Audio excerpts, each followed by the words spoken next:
Welcome, listeners. On this episode, a man facing life in prison for owning firearms without a license.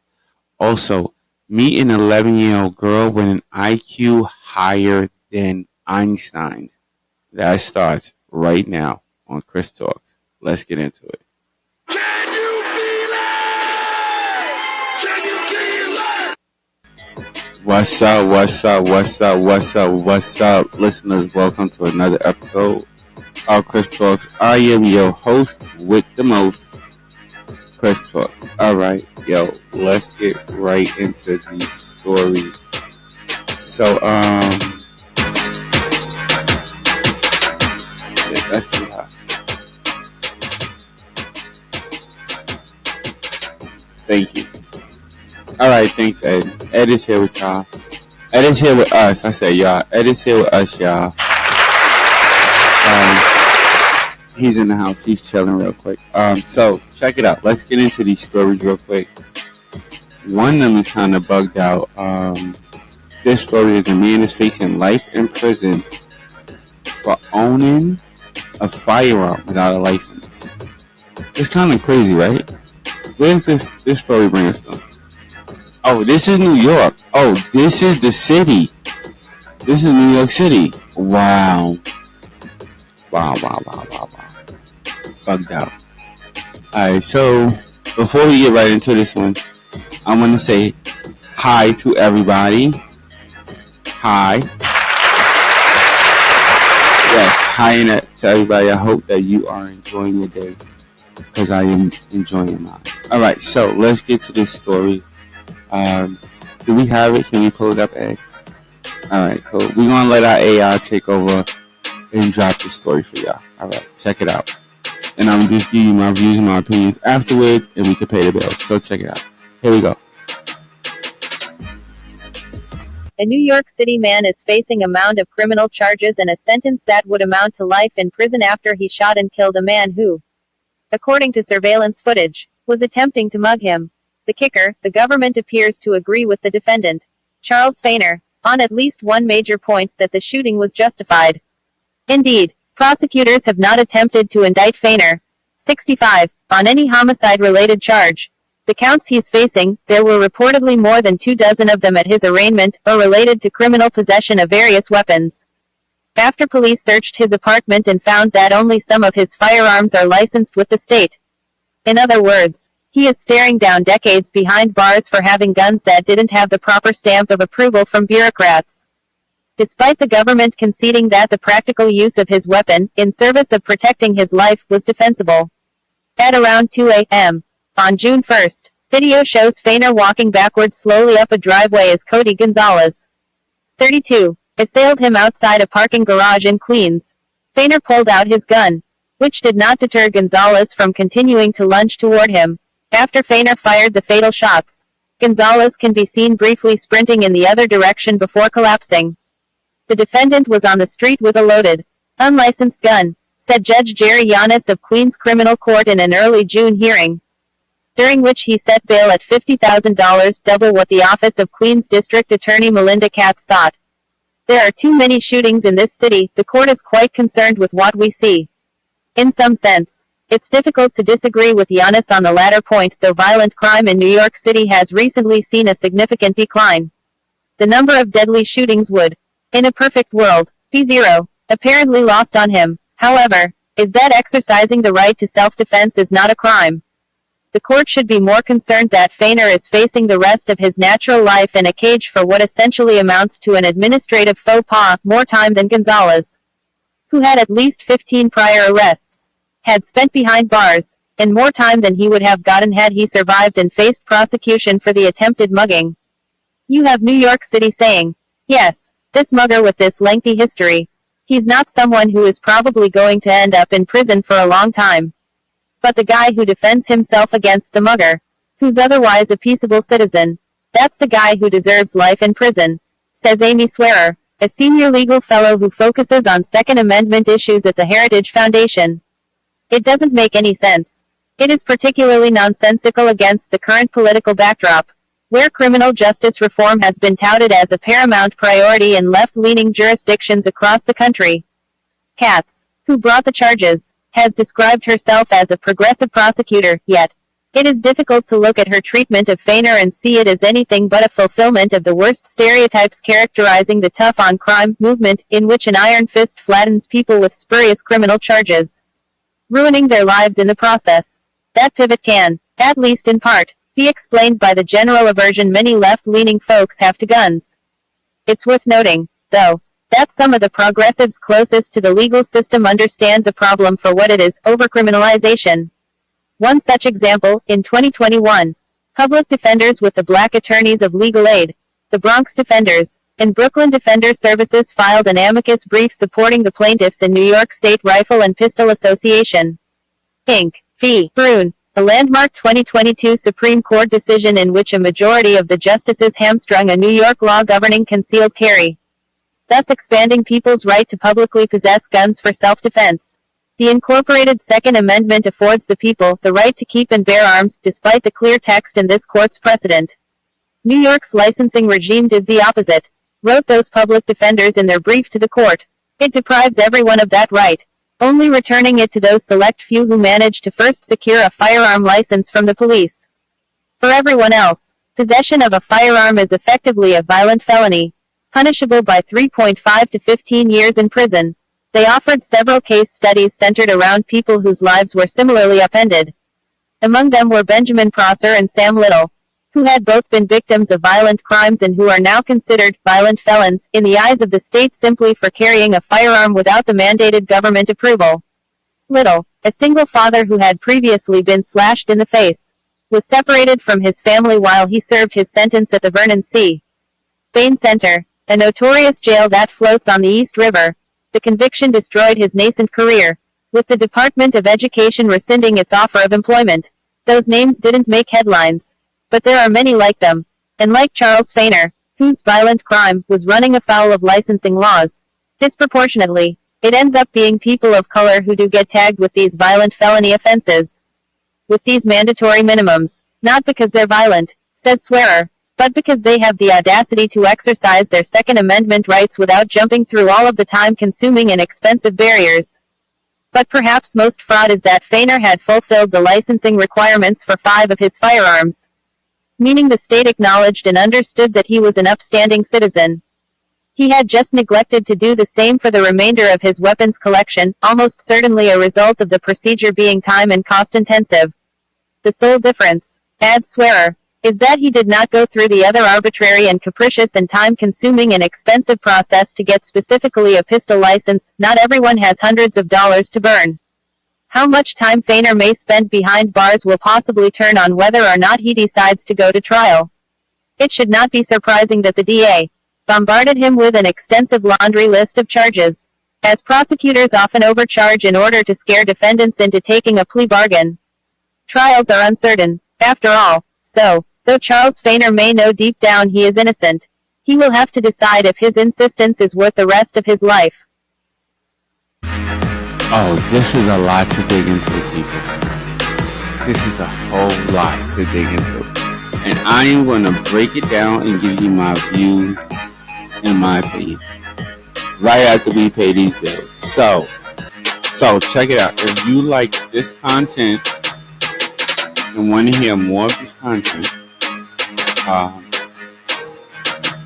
everything is right there up on your screen.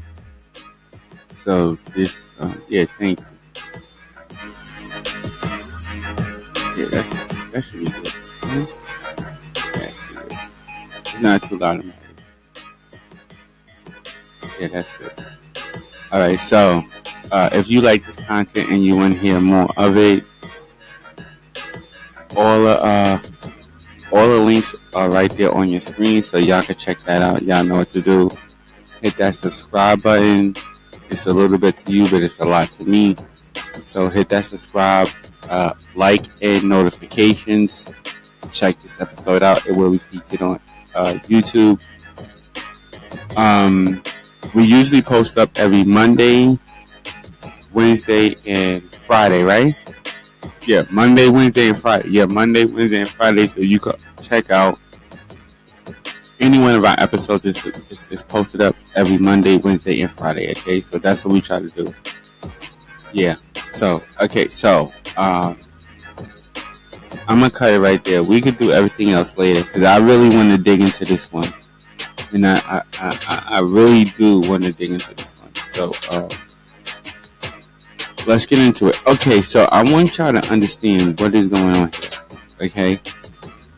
This is this story brings us to New York State. So this is New York State. This is a man who had a license to carry. Okay? And I don't know if y'all was taking down some notes, but I definitely was taking down some notes. This is a person who was licensed to carry. Now, they don't state in this if he actually did he? Do they? No, they don't state in it. They don't state if the gun that he actually pulled out was licensed. Oh, they do. It was licensed. Okay, so it was licensed. Okay, so it was licensed, but they are arresting him for having unlicensed guns. Now, listen, and please listen. Please do listen. I want y'all to understand this. This is the type of world, and I'm going to get back into the story, but I do want to say this. This is the type of world that we live in. That people with melanin, aka black people, okay, have to go through so much more than those without non-melanin. Just to get anything, and as you can see, just to get a gun license. This man had a license to carry, okay? And in New York State, if y'all don't know, we are stationed in, we in New York City. So we stationed in New York City. In New York City, it is hard to get a gun license. And it is hard to get a carry-on license. Because you gotta, I'm dead serious. You have to go through so much. And as long as you have money, okay? I want y'all to listen to that word. Money, cha-ching and bling bling. They'll give it to you. But at the same time, when they give it to you,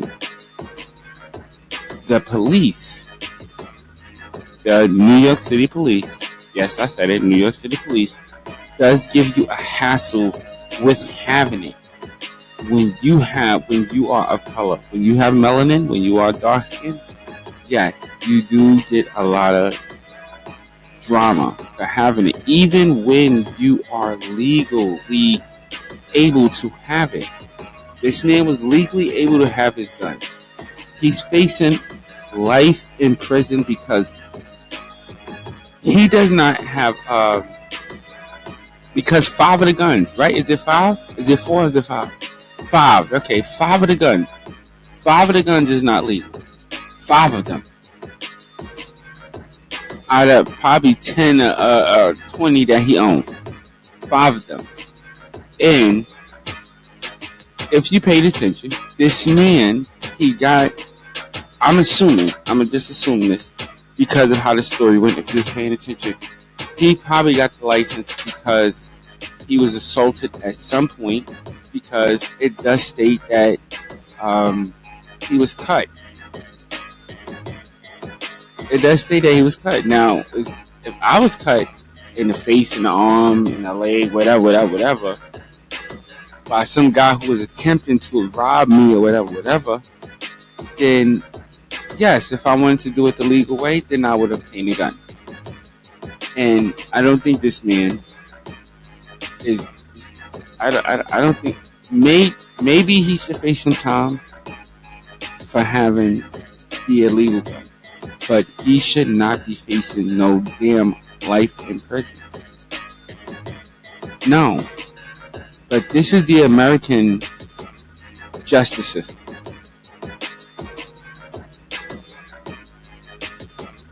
I had to take a drink of my water, but excuse me.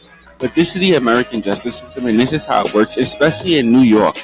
Okay, New York is one of those top 3 states, and you can look it up. New York is one of those top 3 states which has one of the strictest, I can't say that word, strictest, you know what I'm saying, gun laws in America.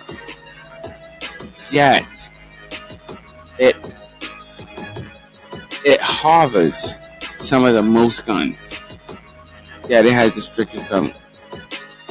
Isn't that crazy? Now, you tell me what you think about that, people. Y'all tell me what you think about that. I think, like I said,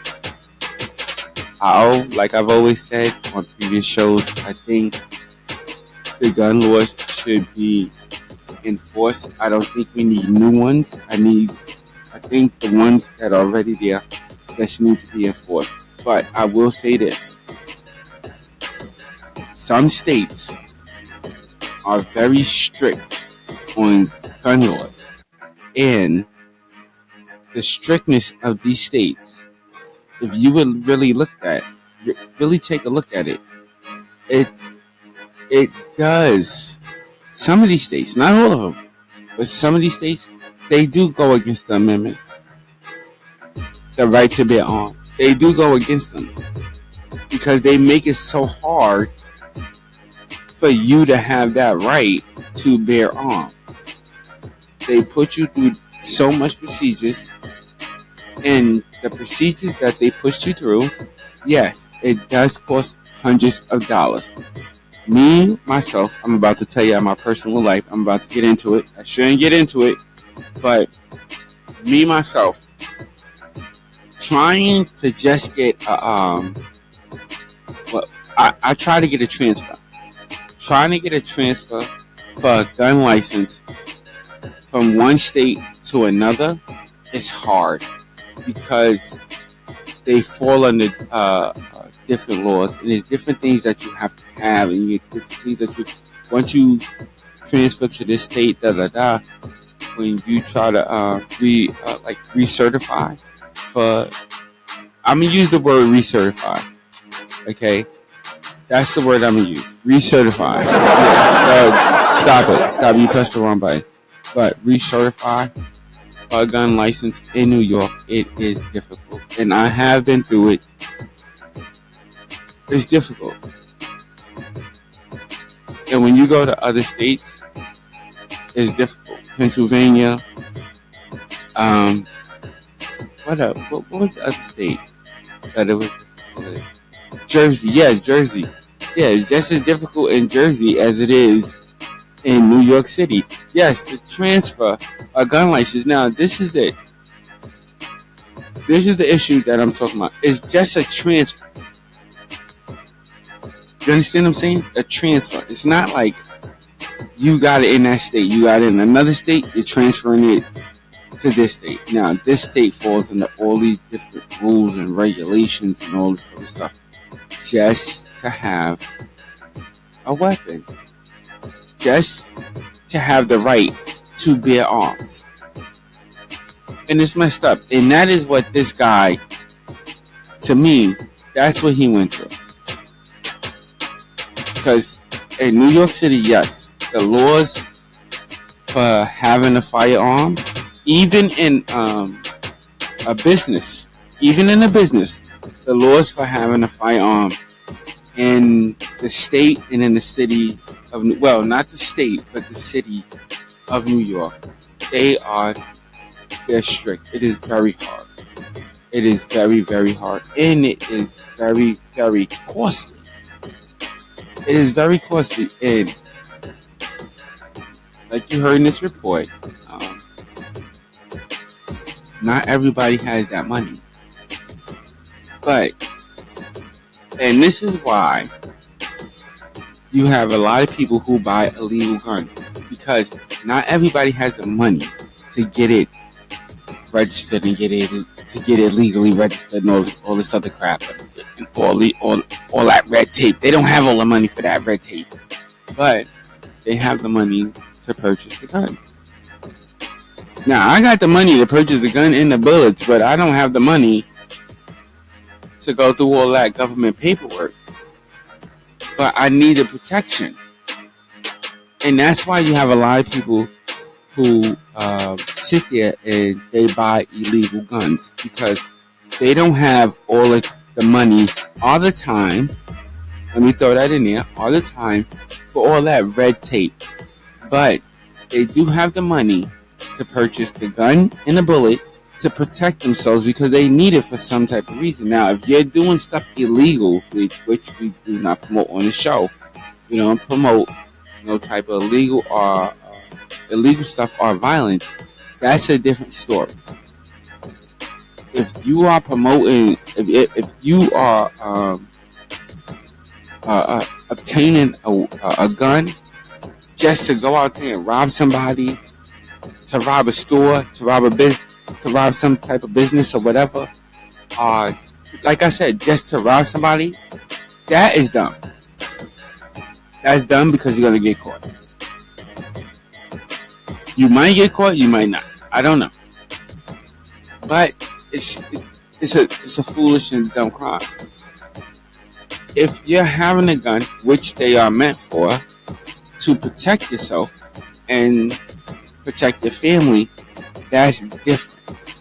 If somebody is trying to barge into my house and I'm trying to protect my family, that's one thing. If I'm just going out there to just rob people and stick up people and start wars and all this and all that, that's something different. Those are the people who don't need to possess them. But that's why we should enforce the laws that we have now, because those laws will sit there. You know, they not full of. I'm not saying they full of melanin. Because I said that wrong, right? Sorry, melanin. Okay, because let's be honest. There's no laws in the books. That's for people with melanin or of color that have a lot of melanin. You may have a little bit. The middle, yeah. Your mom could have no melanin. Your dad has melanin. You in the middle. You look in between. You might have a cheat. All right. For those of us who have a lot of melanin, no, the laws in America are not built for us. They are not built for us. They are only built for the rich and the people without melanin. So let's be honest. So unless you got money, it's not going to happen. But this person does not need to spend life in jail because of this. Whoever his lawyer is, he needs to really fight that. And if he doesn't, if he has one of those court-appointed lawyers, this guy, I would recommend that he what is this doing again? What is it? The Facebook what?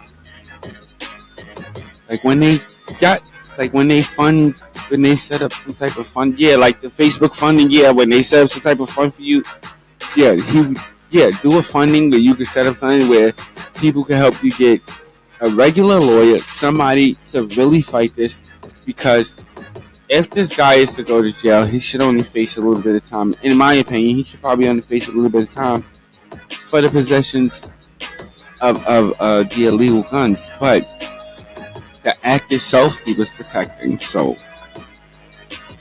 like the Constitution says, if you are protecting yourself or your land or anything like that, you shouldn't have to go to jail. At least not for that long.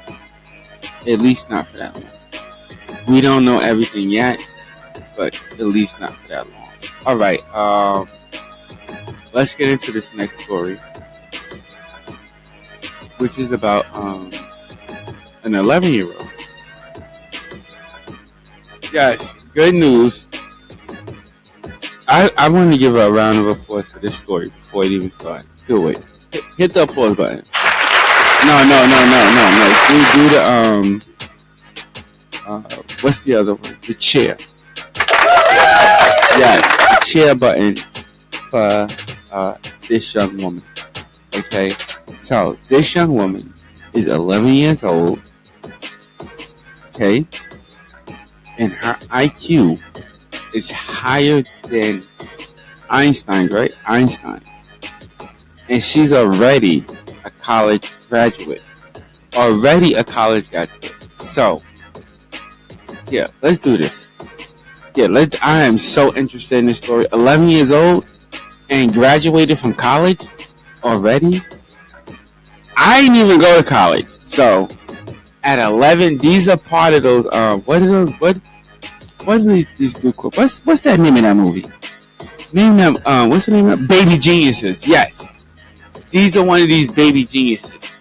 So, let's give her a round of applause for the story even played.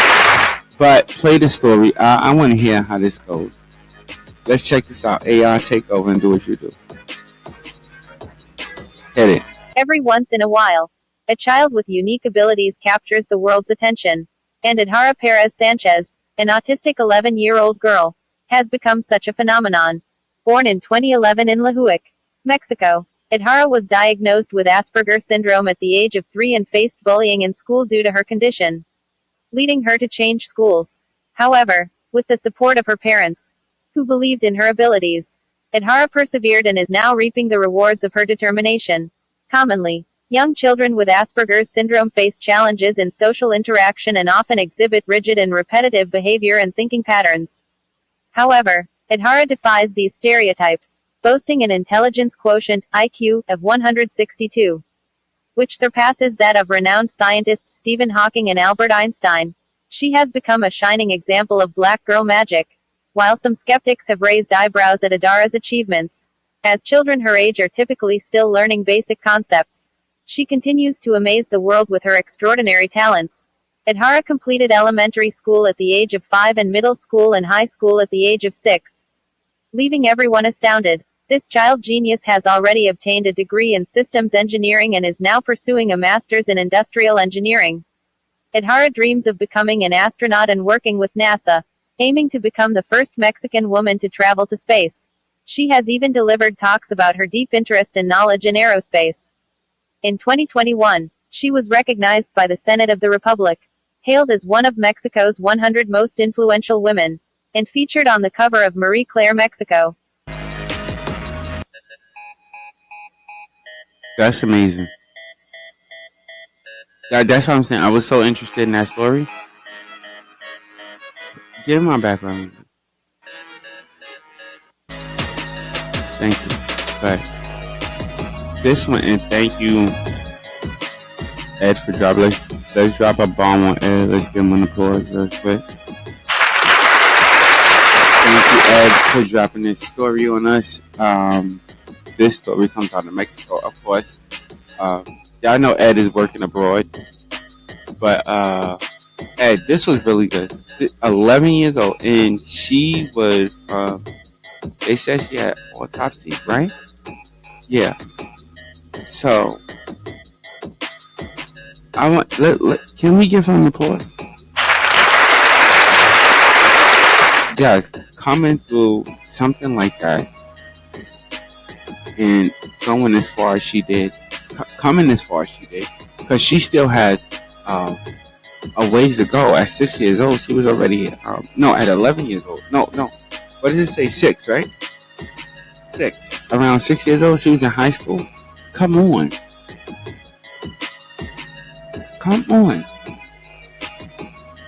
Are you serious? I couldn't imagine. 6 years old at high school. Can you imagine seeing a 6-year-old? Anybody in high school? Can you imagine? Can you remember when you was in high school? Could you imagine seeing a 6-year-old kid walk around your high school? Take a second and think about it. Could you imagine it? And the 6-year-old is smarter than you. That is amazing. That is amazing. The accomplishments that this girl this young woman has accomplished at such a young age. I'm gonna give her props. You know what I mean? I ain't got too much to say on this story. It's not too much that I could say on this story.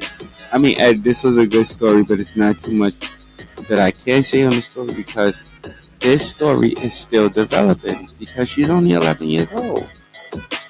Only 11 years old. But she has accomplished so much. I wish this young woman, Mexican young woman, and I wanted to point out real quick though. Yeah, bring up that highlight. Yes, that they had mentioned her. You know what I'm saying? And this is where they messed up. They mentioned her as an example of a black girl magic, quote unquote, example of black girl magic. She's Mexican.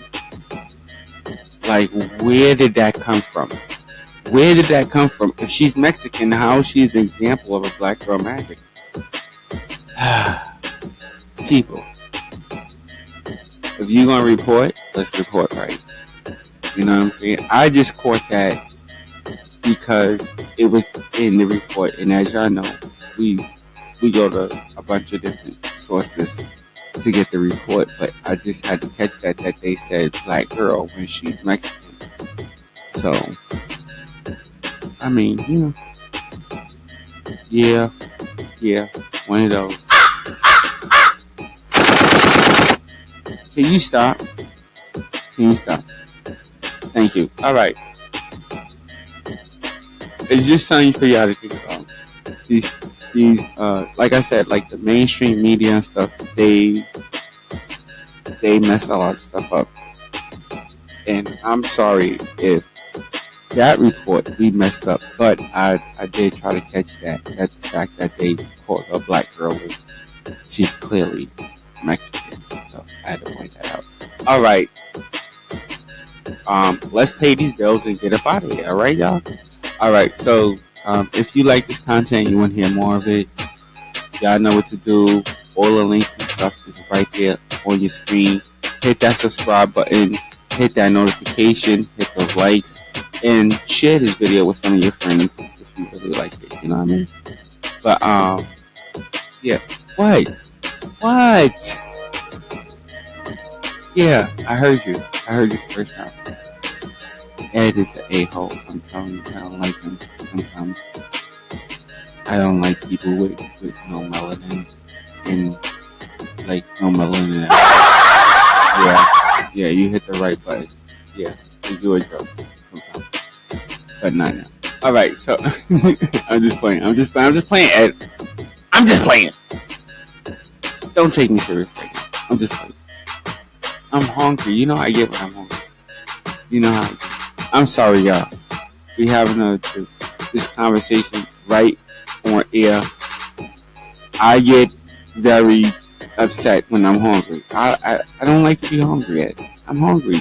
You know I like to eat.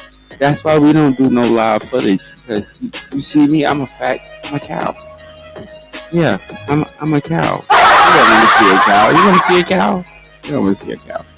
You don't want to see a cow. Anyway, let's finish this up. Okay, so y'all know what to do. Hit up all those links and stuff. I want to thank everybody for tuning in and listening to the show. You could have been anywhere else in the world, but you are here with me, and I so appreciate that. Also, stay blessed and not stressed. Until next episode.